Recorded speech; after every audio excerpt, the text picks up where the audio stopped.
Hi, and welcome back to Bounce Forward with me, Tiff. I'd like to acknowledge the traditional custodians of the land on which I'm recording this podcast, the Wurundjeri people of the Kulin Nation. I pay my respects to elders, past and present. Each episode, I'm answering your questions. It's so much fun. So make sure you reach out to me on Instagram at tiffhall_xo or send me an email at bounceforward@novaentertainment.com.au and I'll answer them on upcoming episodes. So let's get into it. AJ has a question. I don't know how to get rid of a part of my body that I don't like, my tummy.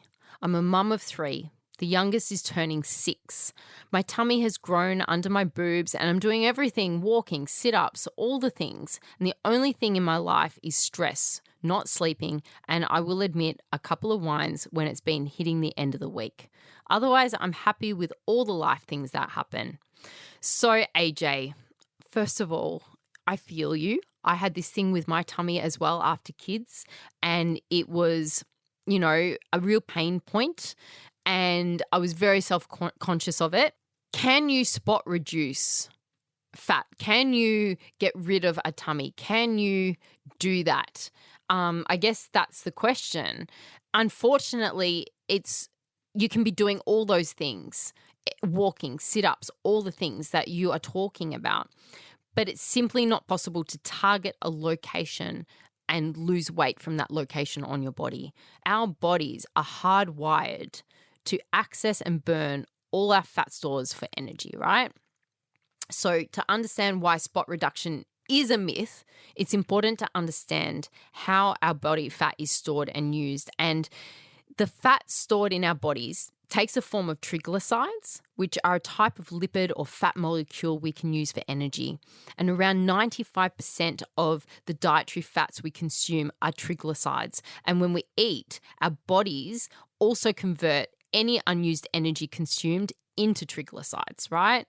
So they're stored as fat cells and they're released into our bloodstream and transported into tissue, and that tissue is what becomes that body fat. The body fat is found all over our bodies and it's primarily stored as subcutaneous fat under our skin and as visceral fat around our internal organs. Now, these fat stores serve as a vital energy reserve. So our bodies need it to exercise. We need it to breastfeed. We need it to produce children. Like for women, we need the fat. And the fat stores, it's really important to, after you've had children, to just take a moment and say to yourself, I needed my tummy to be like that. I put on 40 kilos in my pregnancy and I needed that. I needed it for feeding my child and it was all part of it. And I'd rather have my daughter than not have the 40 kilos. And I always look at that way. However, there's a lot of spot reduction ads out there and diet ads and things that make us think that muscles can directly and specifically target fat stores. Like if you do this with your arm, then you're going to target, fat on your arm, or if you do sit-ups, you're going to target fat on your stomach. And it's really, really mean and it really is misleading. So muscles, they can't target fat. The fat stores we're using for energy when we exercise come from everywhere in our bodies, everywhere, not just the areas we're targeting for fat loss. So research reinforces how our bodies burn fat when we exercise, confirming that spot reduction is a weight loss myth. And this includes a randomized 12-week clinical trial, which found no greater improvement in reducing belly fat between people who undertook an abdominal resistance program in addition to changes in diet compared to those in the diet-only group. So those people doing the ab workouts, they didn't lose any more fat, right? I find that really interesting. And did you know that our bodies decide where we store fat and where we lose it from first? And everybody's body is different, and factors outside of our control influence the areas and the order in which our bodies store and lose fat, namely our genes. So just as DNA prescribes whether we're short or whether we're tall, genetics plays a significant role in how we store fat. So research shows our genes can account for 60% of where fat is distributed. So look to your mum and where she tends to store fat or lose fat. Maybe if she loses fat from her face first, there's a good chance you're going to lose fat from your your face first and from your bum last. Like, that's just the way it is. Then you've got your gender. That really makes a difference. Females, we have a lot more fat than males around our tummy areas, and it's hard to get rid of, really, really hard.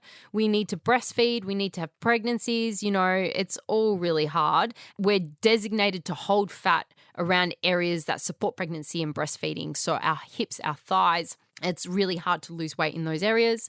And then you've got the aging process, which triggers changes in muscle mass, metabolism, hormone levels, which can impact where and how quickly fat is lost. Postmenopausal women and middle-aged men tend to store visceral fat around the midsection a lot more. A question within this that I get asked a lot is whether supplements will help you target certain areas, like burn belly fat with this weight loss pill. Don't get me started. No, it's not going to work. But we can achieve the results we're seeking in specific areas by targeting overall fat loss. So if you're worried about your tummy, if you concentrate on your health and fitness and you are concentrating on just being the fittest, healthiest version of you, doing it in a fun way, you are going to lose fat all over your body and your tummy will reduce over time. And I've got to say, it doesn't happen overnight. It takes so much time. It does. But if you're committed, it will help long-term with weight management. And your metabolic rate will change because how much energy you burn at rest is determined by how much muscle and fat you carry. And as you build more muscle, lean muscle mass, your metabolic rate will go up and the fat will come down and you will just be a machine. It'll get easier and easier to lose weight. At the beginning, around the tummy area, it is the hardest. But as you keep going, it will accelerate. It's so exciting. So successfully losing fat around the midsection, around the tummy, does come down to losing weight in small, manageable chunks that's sustainable.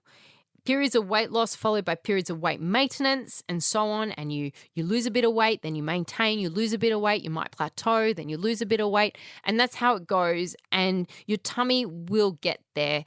But if you are sleep deprived and, feeling stressed, that also leads to having a bigger tummy because cortisol can bloat you. And it may be that your tummy isn't big because of fat. It may be big from bloating and stress and cortisol.